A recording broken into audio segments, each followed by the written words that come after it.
the judge. Dear teachers and friends, I am Pau Chen Yek from 5N. The title of my story is Alice in Wonderland. On a lovely spring day, a little girl named Alice was sitting with her sister in the middle. The girls were reading books. Alice's book was very dull and had no pictures. She grew sleepy as she stared at a page filled with black letters. Suddenly, Alice saw something run past her. It was a white rabbit carrying a pocket watch. As it runs, it said, "Oh dear, I shall be late." Alice could not believe her eyes. She jumped up and chased after the rabbit. It soon ran down a large rabbit hole. Alice poked her head into the hole and found it was quite large. She crawled inside and then she fell down, down. For what seems like hours, she wondered if she would ever stop. Finally, she landed on a heap of soft, crisp leaves. Up ahead, she was the rabbit scraped through a door. When she got to the door, she found it was only 10 inches high. A lovely green forest was on another side. But how she get through? Near the door was a bottle with the word, "Bring me," on the label. Alice took a sip of the bottle. It was delicious, taste rather like cherries and chocolate. In a moment, she drank it all out. Soon, she felt herself shrinking, and in no time she could pass easily through the door into a beautiful meadow. The white rabbit has disappeared into the forest. Tiny Alice soon came upon a very large mushroom. On it sat a caterpillar smoking a pipe. "Who are you?" it asked Alice. "Why, I'm not really sure," she said. "But I'd like to be little larger than this." The caterpillar said, "Eat a piece of one side of the mushroom and it will make you taller. Eat another side of the mushroom will make you shorter." So Alice brought her a piece from each side of the mushroom. She nibbled a piece in turn until she was half a normal size. Alice soon found a large cat sitting in a tree, smiling from ear to ear. She asked it about the white rabbit, but it just kept smiling and pointed to the contents. Then the cat slowly disappeared. All there was left was its smell. Alice was frightened, so she hurried out of the curtains. A strange tea party was happening at the house. A brown hare was pouring tea for a bird called Manhattan. A mouse was asleep in a cat chair. The marsh hare looked at Alice, pointed to the large armchair and said, "Sorry, there's not room for you at our table." Alice was very confused, but she had sat down in the chair anyway. "Will you have some more tea?" asked the marsh hare. "But I haven't had any yet," repeated Alice. "So I can take more." "You mean you can't take less," said the hare. "For you can only take more than nothing, you not less." Just then, the headmaster began displaying in a pocket watch in the tea, and telling a story about the three sisters who lived in a well. Alice was sure that they were all mad, so she stood up and went off to look for a white rabbit. Before long, Alice found herself in the lovely garden of large castle. Two men wearing playing cards were trying to paint some white rose red. "Hurry!" they said to Alice. "If the queen sees there has root or no red, she will chop off our head. Look, she's coming!" The royal gardener suddenly fell flat on their face as they waited for the queen to arrive. Alice saw that the white rabbit was walking skin the king and the queen of heart. She bowed to the queen, but then she thought, I don't have to be afraid of them. They are just a pack of cards. Who are you? Asked the queen. My name is Alice, she said. The queen then looked angry at the gardener and shouted, That's a poor job you have done! Off with their head! The frightened playing cards ran to hide behind Alice. You must not cut down their head, cried Alice loudly. But the queen just walked away. Alice told the gardener to hide in a large flower pot. When the queen's soldiers could not find them, they said, Yes, your majesty, their heads have been cut down off. Your child, the queen ordered Alice. Come and play cards with me. Alice loves to play cards, but she had never seen such a strange game as this. Instead of smooth playing field, it was all bumpy, and they used flamingo as mullet and hedgehogs as a ball.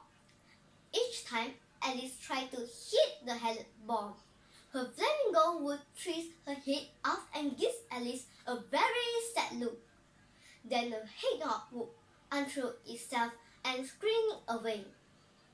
The soldiers, who were the hopes, would often walk away. It was all a maddening game to play. Suddenly, the queen stopped the game and ordered everyone into the castle.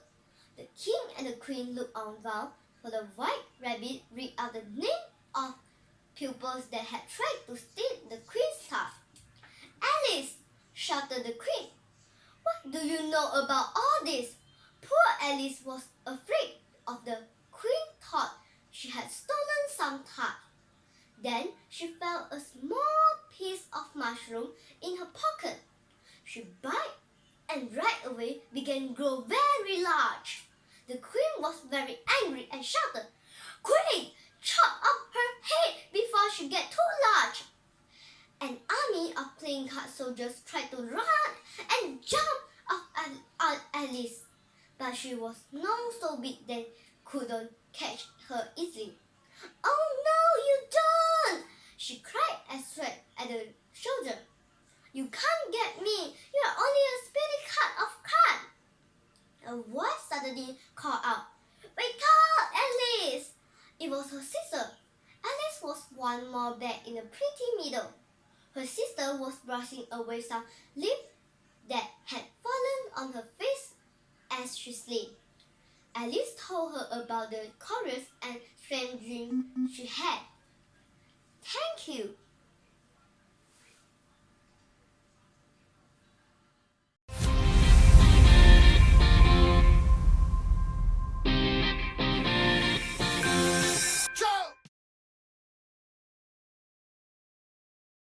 Hello everyone, I am Pau Chen Yek from class 6N. Today, I would like to talk a story entitled The Emperor's New Clothes. Many years ago, there lived an emperor who loved fine clothes. He spent almost all of his money on fancy new outfits. The emperor has different coats for each hour of the day. He also changed his clothes each morning, afternoon, and evening. Each day, the emperor would be driven through the streets of the city so that everyone could see the fine clothes he was wearing. The emperor did not care about his pupils or his soldiers. All he worried about was buying the latest style of clothing. One day, two thieves came to the city. As they watched the emperor pass in his carriage, they thought of a clever plan to become rich. The two thieves went to the place and told the emperor that they were tailors from far away. They said that they could make the finest clothes in the world. Of course, the emperor wanted to know all about these finest clothes in the world look like? Your Majesty, said the slight tailor, our clothes have such thin fabrics and amazing colors that they are invisible to anyone who is a fool. The emperor was very pleased because not only would he have the world's finest clothes, but he would also find out which of his friends and advisors were fools.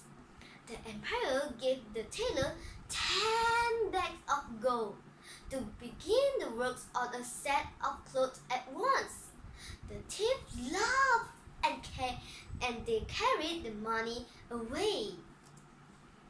The thief moved into the shop. One of them pretended to weave the magic cloth on a loop, while the other pretended to cut and sew the clothes. Late at night, when no one was looking, the thief would lie about, feast on fine food and drinks. They were now very rich. A week later, the emperor went to visit the tailor. The man looked very busy to working, but he could not see the clothes they were weaving. Oh my! Am I a fool that I cannot see the fine clothes? The emperor asked himself. Since he did not want anyone to know he was a fool, he said, "The cloth is beautiful."